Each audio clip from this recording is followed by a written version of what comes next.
when you say don't jail him, Ramaphosa should have said, in South Africa, we don't jail people like that. There are courts in South Africa, and the courts have said there is nothing wrong with this song. This is not my song.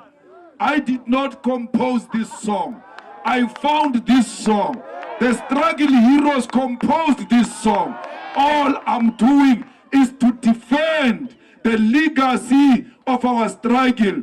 This is a heritage of our struggle.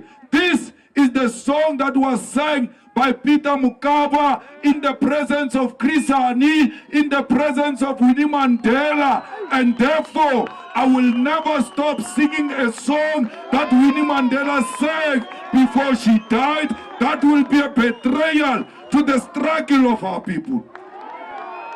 Comrades, when they say stop singing, kill the poor, kill the farmer, they are going to say to you, stop demanding the land.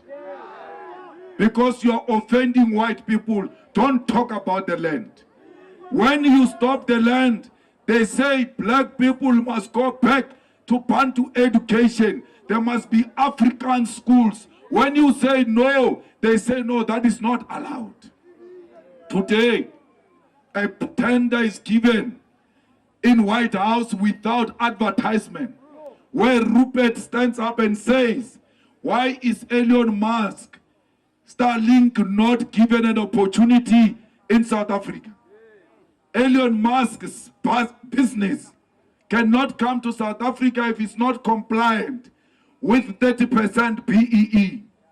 What he did, Ramaphosa, after they asked him that, the following day, they issue out that they want to relax the BEE deals so that this Starlink can come into South Africa.